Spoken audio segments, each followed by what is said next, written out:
The Dursleys, who lived at 4 Privet Drive, did not want to be associated with the magic world and tried to stay as far away from it as possible.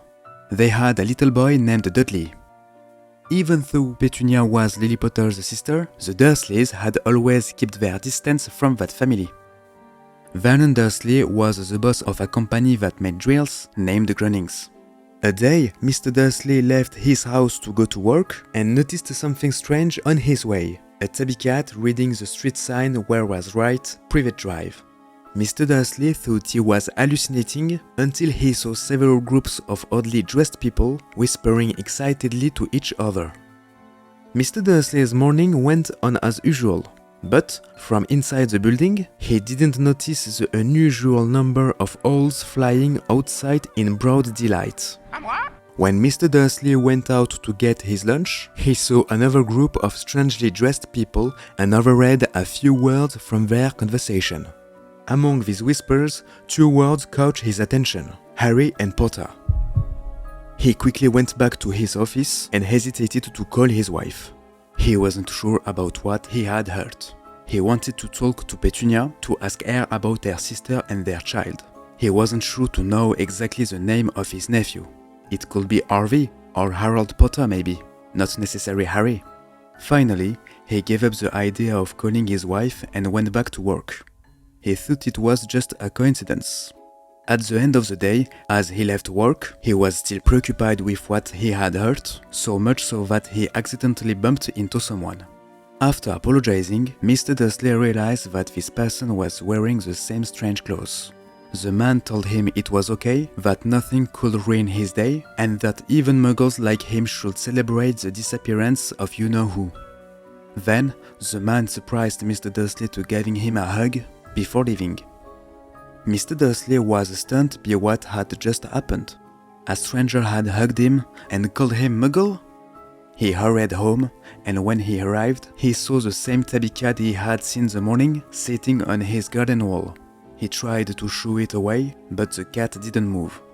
When Mr. Dursley got home, he decided to say nothing to his wife.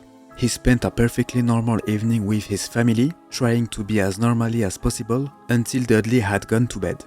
He turned on the television and learned from the news that strange and mysterious things had happened all over the country. Hundreds of owls had been spotted in daylight and shooting stars. Mr. Dursley couldn't but confide in his wife Petunia about all the oddities he had seen during the day and asked if she had any news about her sister and her son. His wife confirmed the name of the young boy, Harry Potter. They went up to their bedroom to get ready for bed. Mr. Dursley looked out the window, lost in thought. He also noticed that the tabby cat was still there. It hadn't moved. Even though all these strange events were linked to the Potters, they knew perfectly well what Petunia and he thought of people of their kind.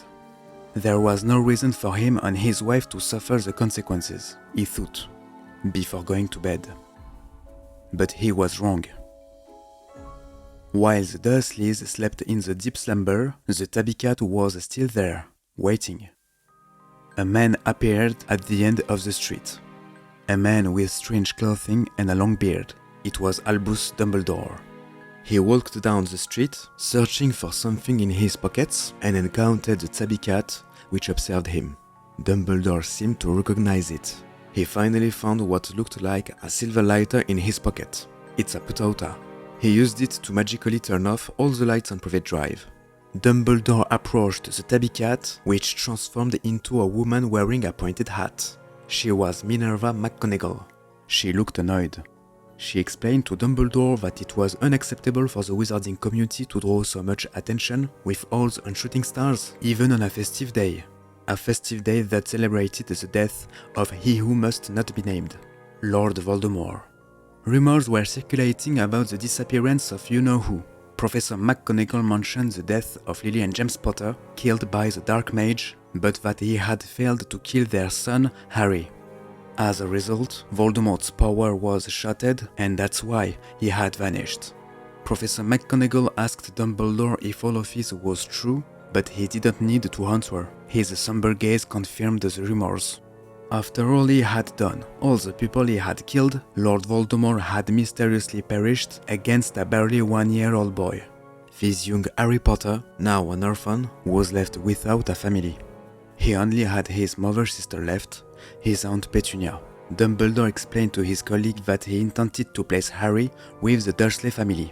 McGonagall was against the idea. She told him that she had observed them all day, that they were the worst family she had ever seen. Harry Potter was destined to become famous in the wizarding world, famous even before he learned to walk. Dumbledore explained that it was better for him to grow up away from all of it, until he was ready. But how would the child make his way to Privet Drive?